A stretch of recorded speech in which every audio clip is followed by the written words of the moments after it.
Very good morning students and welcome to the e-learning session of Science and Technology. Today we are going to study chapter number 17 of your NCERT textbook, that is Forest Our Lifeline.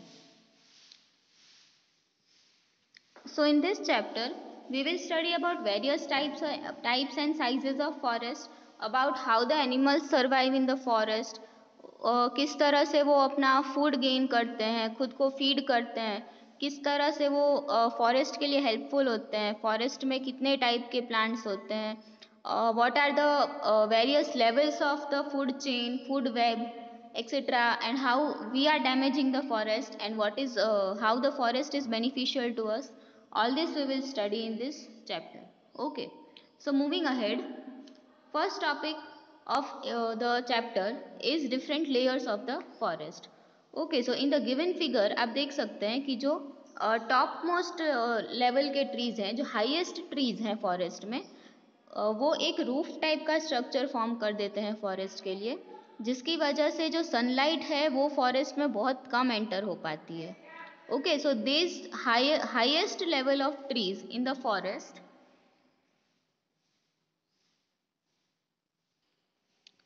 Okay, so this highest level of trees और the highest trees in the forest, जो कि एक roof type का structure form करते हैं forest में, that is known as canopy.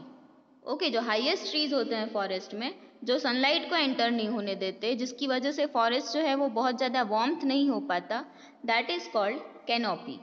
Okay, फिर जो उससे छोटे लेयर्स होते हैं, जो हाईएस्ट प्लांट्स से छोटे होते हैं, that plants are called understory. Okay, जो कैनोपी होती है वो सबसे हाईएस्ट प्लांट का जो लेयर होता है, दैट इज कॉल्ड कैनोपी. उससे जो छोटा लेयर होता है, जो कैनोपी जितने बड़े नहीं होते बट बहुत छोटे भी नहीं होते, और एक दूसरा लेयर फॉर्म करते हैं, that is called understory. Okay, then it comes about the forest floor.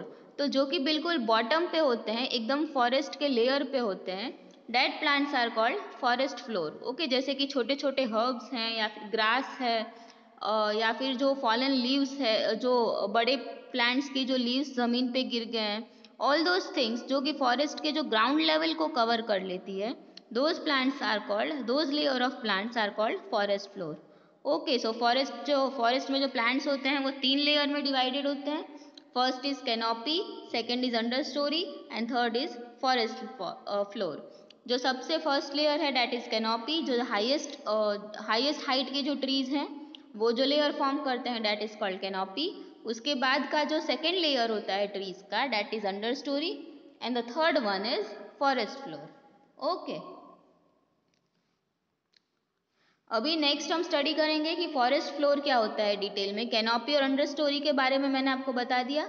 अभी फॉरेस्ट फ्लोर वो एक रीजन है प्लांट्स का, जो कि जो फॉरेस्ट का जो ग्राउंड है उसको कवर करता है. ओके, आप फिगर में देख सकते हो कि जो छोटे छोटे प्लांट्स होते हैं, जो ग्रास होता है, या फिर जो रॉटन लीव्स होते हैं जो बड़े प्लांट्स में से गिर गए होते हैं, तो all those things cover the forest layer, ground layer of the forest.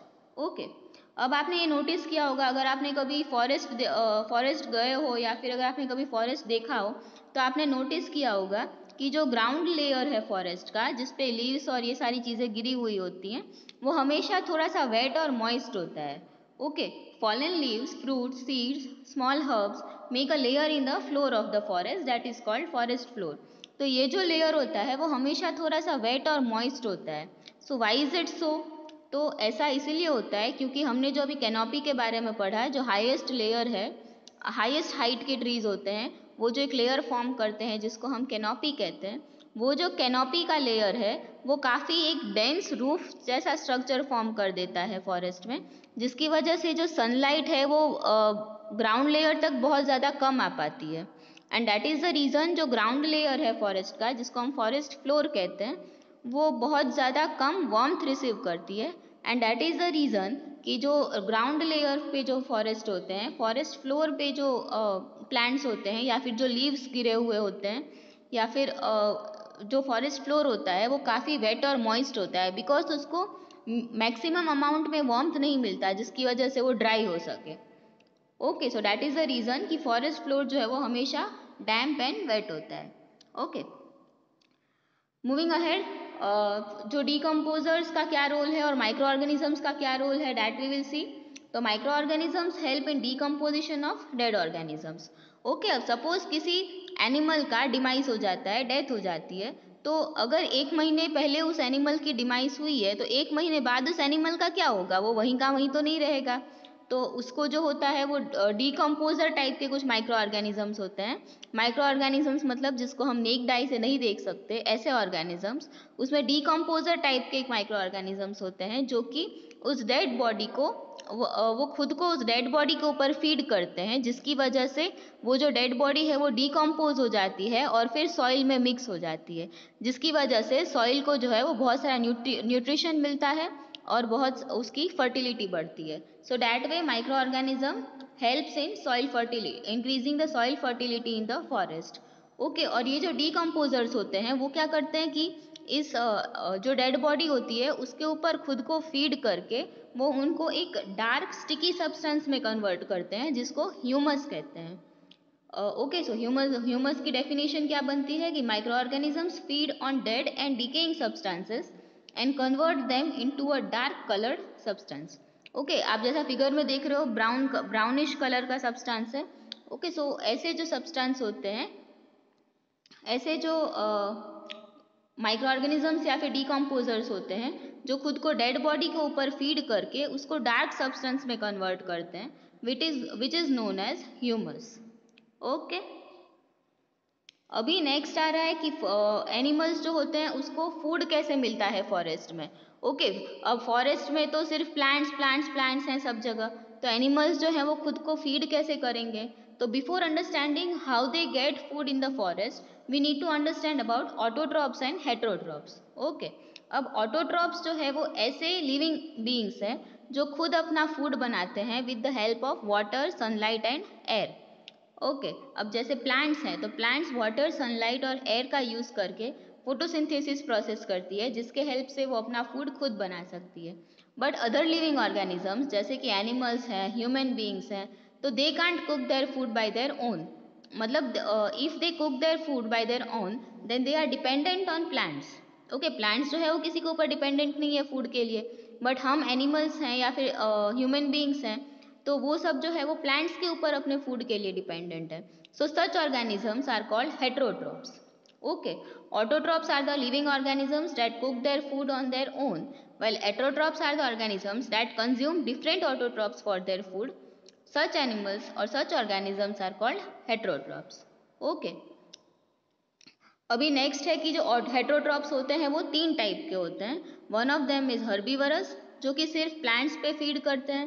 Second is carnivorous जो कि सिर्फ एनिमल्स पे फीड करते हैं। एंड जो थर्ड कैटेगरी है वो है ओमनीवरस जो प्लांट्स और एनिमल्स दोनों पे खुद को फीड कर सकते हैं।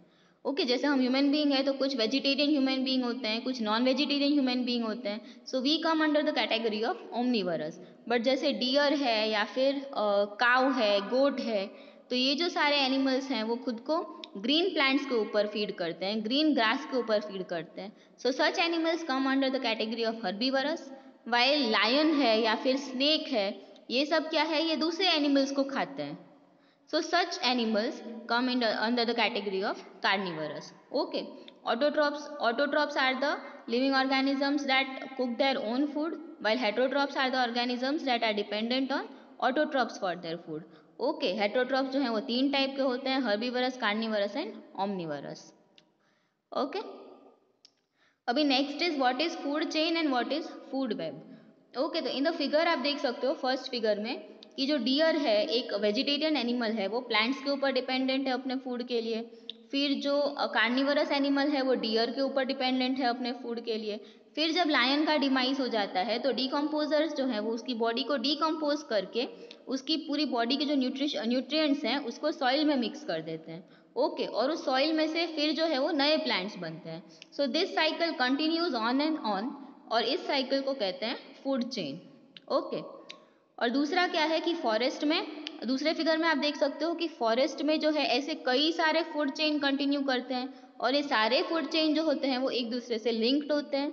So such process is called food web. Okay, the dependency of one animal on other और वन ऑर्गेनिज्म और other on other is called food chain and the combination of all such food chains in the forest is called food web. Okay. अब importance of forest क्या है हमारी life में? तो first of all forest is not only Holmes of animals and plants but also many human beings. Okay, जो forest है वो सिर्फ एनिमल्स और प्लांट्स के लिए घर नहीं है, बल्कि ऐसे काफ़ी सारे लिविंग बींग्स हैं जो कि फॉरेस्ट के ऊपर अपने सर्वाइवल के लिए या फिर अपने लाइवलीहुड के लिए डिपेंडेंट हैं.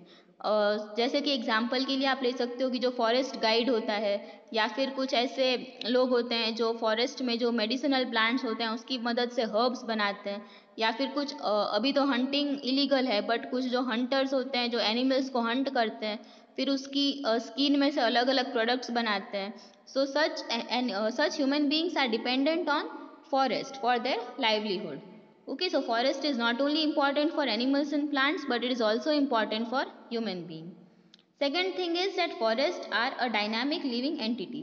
A forest जो है वो एक dynamic living entity है, मतलब फॉरेस्ट में जो भी प्रोडक्ट्स बनते हैं जैसे कि प्लांट्स बनते हैं, प्लांट्स को कोई एनिमल खाता है, एनिमल के ऊपर कोई दूसरा एनिमल फीड करता है and again that animals dead body is decomposed and mixed in the soil of the forest. तो क्या है कि जो फॉरेस्ट में जितने भी प्रोडक्ट्स बनते हैं वो फॉरेस्ट में ही कंज्यूम होके वापस फॉरेस्ट ही उसको यूटिलाइज कर लेता है. So in this way forest are a dynamic living entity. Third, forest provides us with oxygen, क्योंकि फॉरेस्ट में there are lot of trees and trees provide us with oxygen. Forest prevents soil erosion. The roots of the forest can catch the soil very firmly. So that is the reason that forest can prevent soil erosion. Forest helps in bringing rain since there are so much trees in the forest and trees are helpful in bringing rain. So forest is helpful in bringing rain. And the last one is that forest is a source of many medicinal plants and other useful substances. Okay, so यहाँ पे ये chapter जो है वो ख़त्म हो रहा है. आई होप आपको ये चैप्टर समझ में आया हो. Go thoroughly through the text book and the homework PDF send to you. Okay, thank you.